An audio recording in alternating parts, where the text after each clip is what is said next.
Hello, my fellow YouTubers. We are bringing you the last of our campaign diaries for Chronicles of Frostfire. Got it right this time. My name is Dr. DM. I'm all Glenn. And here we go. We're going to dive straight into it. And we hope you've been watching these. I think they're pretty cool. Get some ideas for how to build campaigns for different parts of different scenarios, for combat, non-combat, traps and puzzles and whatever. How to work with your players to create an awesome story together. Absolutely, yeah, and that's kind of the foundational point, I would say. Yeah. So yeah, okay, well, we're going to get into this one, and this is going to be the finale arc of Chronicles of Frostfire. All right, well, we just had a time travel encounter. It kind of came and went. Yeah. And now the players were given by Enialis' father an orb, a crystal sphere that contains some time magic. Magic that can be used to break barriers as well. Yeah. Where we might need that, I wonder. I don't know, to assault Imrith's castle. Yeah. But there's one last thing left to do before they went to to fight with Imrith, the final boss. Remember, we've talked about before about having those moments of levity before the moments of seriousness, or vice versa. In this case, Basil wanted to, it mentioned to me some time before, and he wanted to just go back and visit his parents after he had found this item that he was looking for. And this item that he got, the sphere, had the Damascus Industries stamp on it. So that was this artifact he's been searching for this whole time. Yeah, and also one of the things with Basil is he kind of didn't tell his parents he was going on worldly adventures with deadly save the world. encounters. Like, they thought he was off at college. I forgot about that, yeah. So he was kind of feeling guilty and wanted to make sure he went back and visited with his parents and, got that off his chest too. That's a good point. And so the players were like, I remember Basil and Yuan-ti was like, well, now you have this, and it has the mark, and all the players were like, well, let's go to Basil's hometown. Basil's like, nope. Remember, it's something like that? Like, no, we definitely don't want to do that. No, we don't want to do that, but all the players were so insistent. I'm like, all right, let's go. Yep. We're going to see Basil's parents, so... We did not have to do much to convince Harlock to fly us there. Oh, that's true, yeah. He was going to get supplies anyway, or something. Make some bullshit excuse. It was perfect. Yeah, so they flew in to Yartar, and where Basil's family was, and they ended up meeting Mr. and Mrs. Basil. Yes. Yeah, and the baby Basil. Yes. Oh, God, the whole family. Yeah, it was pretty fun. I think they all had unique personalities. Mom was very kind of like welcoming, but like overly... what's that? Like overly mommy, or like here's have some food, do this, whatever. And dad. They finally met the dad, who was this great blacksmith, a well-renowned engineer, and Basil, I think, finally ended up confessing the truth, right? Yeah, exactly like you said. Finally, fessed up to his fibbing. Yeah, that instead of he had gotten a acceptance letter to Strixhaven College, but instead had decided to go off on a worldly adventure. Yeah, I mean, originally he was trying to get back stolen items from his parents' workshop. Oh, that's true, yeah. And it kind of snowballed completely out of control from there. Yeah. Next thing you knew, he was giant ruined, buff boy out in the world slaying monsters. Absolutely. So the parents...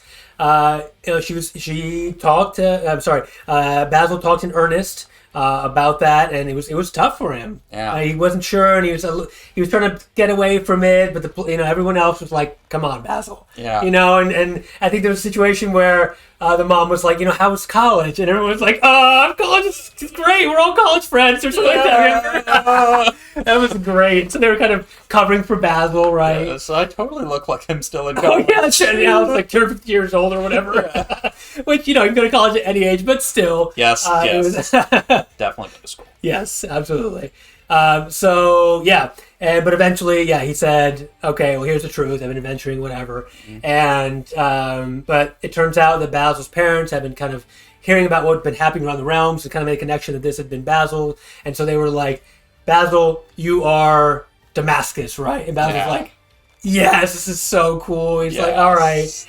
And the parents ended up being, although parents were concerned, but they knew that Basil was doing the right thing for himself and for the realms, and learning engineering. Yeah, he got that release and that vindication for what he's been doing, and finally got that anxiety off of his chest of, oh God, I've been lying to my parents, because Basil's a very good boy. Yeah. So this was really weighing on him, all this lying all this time to him. So this was a big thing for him emotionally. Yeah.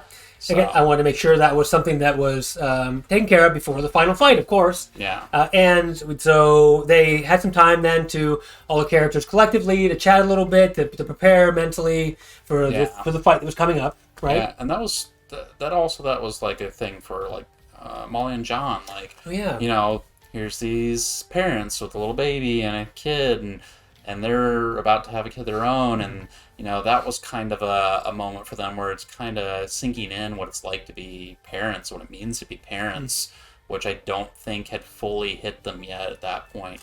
So that was actually almost as meaningful for them in that whole situation as it was for Basil. Yeah, they had a very intimate talk about that. I remember that they went to the shore side of this island where they were at, and they had this long conversation about what it means to be is our kid gonna be okay? What about this prophecy? What about this? And it was like, wow. Yeah. Yeah, and but they worked through it. They really worked through it, and I think and then they were ready to tackle the final boss. I think at the end, Raswar came, he was munching on gummy worms or whatever.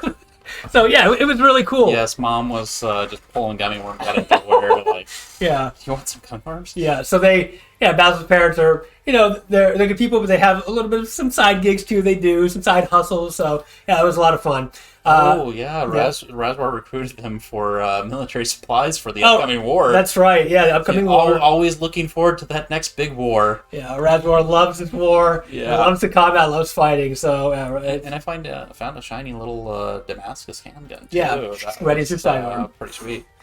All right, now the characters are ready. They have Basil got some new gauntlets. They have this time sphere they can use to break the barrier. And the next thing they do, boom, straight to Imrith before she can cause any more damage.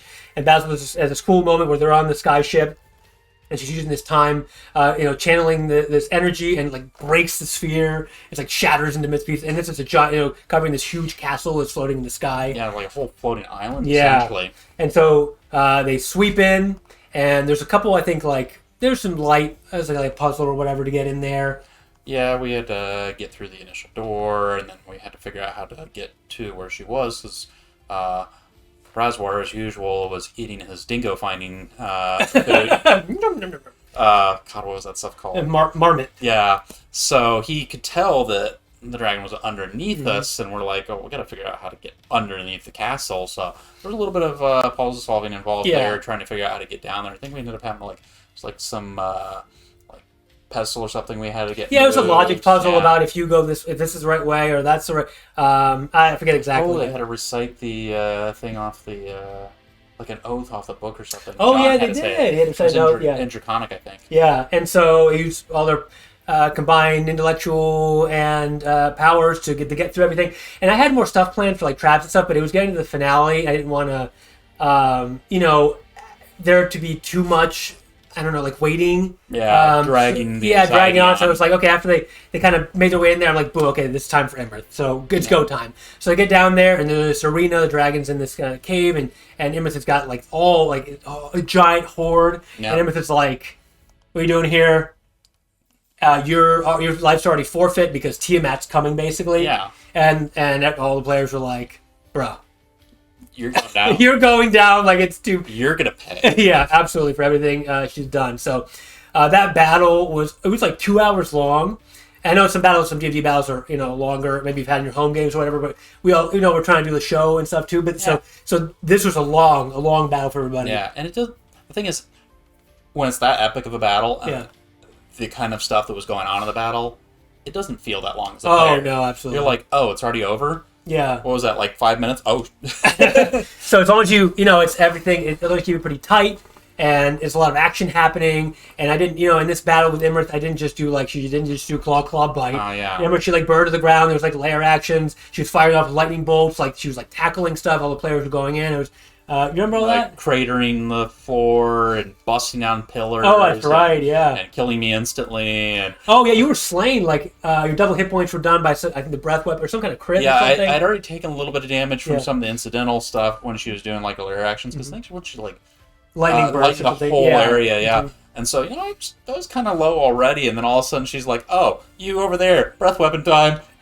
Didn't make the save. It was immediately splattered. Yes, that was rough. It was, and then so they only had. I think the Amalia had Revivify. Yeah. That's the only way to get them up. And she Amalia team mom. Yeah. She's like immediately like, no. Yeah, it's like no. Flies over like beeline. Because you get 1 minute with Revivify to get this person up, or they are dead.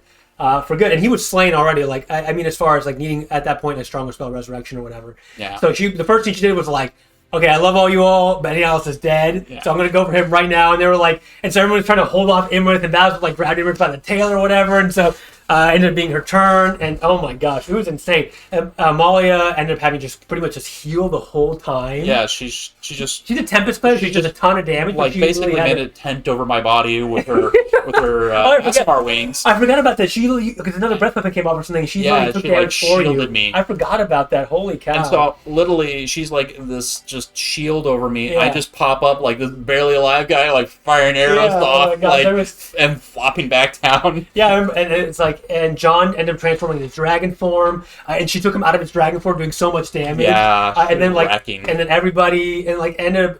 Vahera, who's a rogue, ended up having, she's backstabbing, and she's like about to die. She's hiding behind every single pillar in the whole place. The pillars are all gone at this point because we've been using them for cover, and she's smashing through them all. At one point, it was like the oh my gosh, the old like Hanna-Barbera cartoons or whatever, where she's behind the pillar, and the pillar like just behind her, she's just like there. Yeah.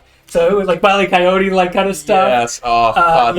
It was a rough fight. It was incredibly stressful because the Imrith is dealing so much damage to everybody. Yeah. The breath attack is just like auto one shot for basically anyone. Yeah. The zone wide AOE. With the thunder. They could also stun, by the way. Yeah, and it did stun several of us at different times. That's actually part of the reason why I was getting. I forgot about that. Yeah. Was because I kept getting stunned and not being able to get into cover from stuff. And even though they were stunned, I gave them opportunities to get through it, sometimes with ability, sometimes with roleplay. Like I gave, Raswar has, he's a champion of Tempest. I like Raswar sometimes, channel the power of Tempest or break every. So lots of roleplay too. A lot of roleplay too to get through things, roleplay and combat, combine both of those.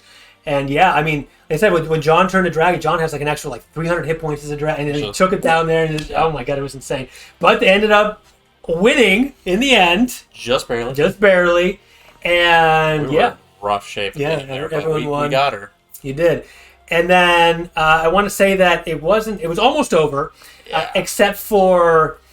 You wanted to the whole time, of course, resurrect Vex, right? We talked about earlier. Yeah, I was trying to get her soul so we could trade it for Vex's soul. And I was willing to give you that soul as a DM. The problem was, John ended up actually killing Imrith. Yeah.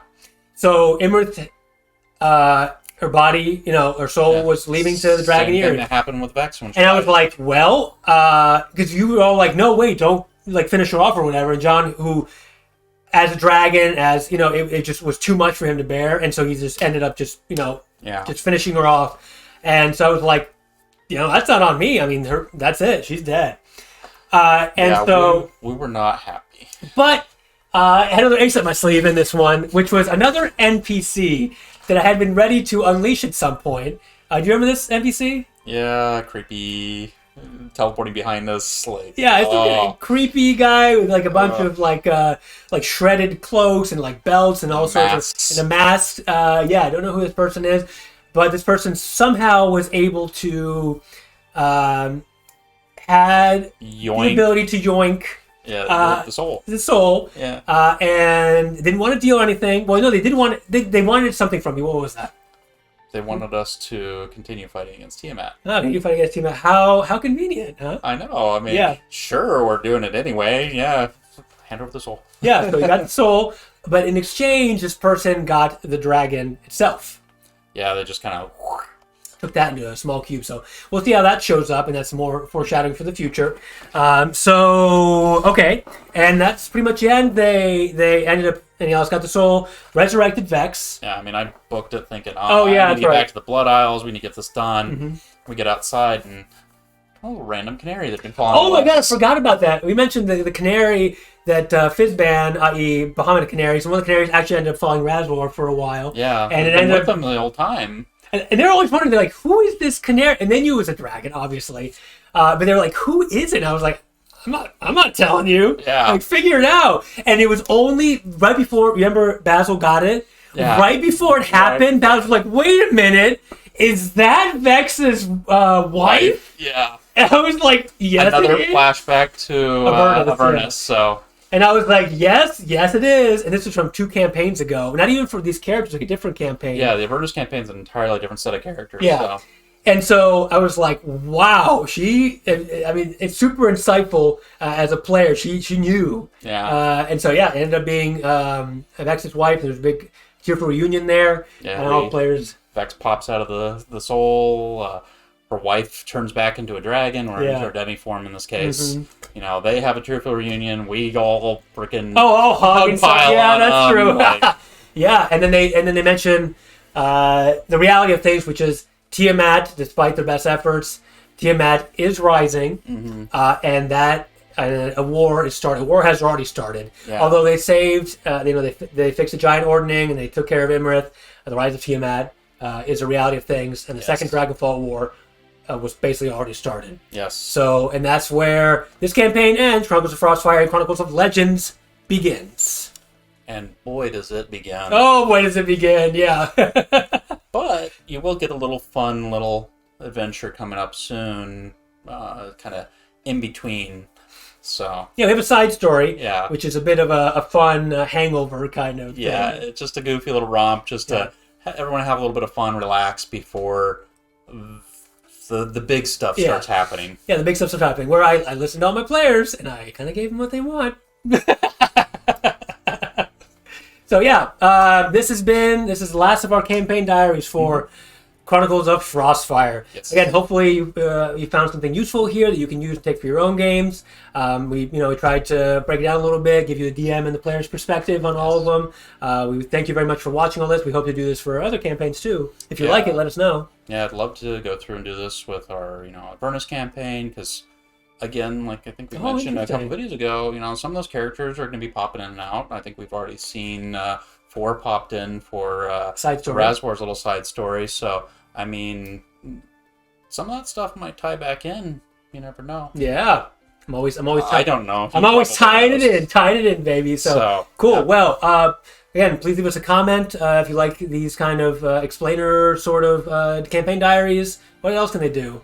They can totally smite that like button. Oh, and subscribe. Please subscribe. Yeah, really appreciate that. So, all right. This has been our campaign diaries. Thank you for watching.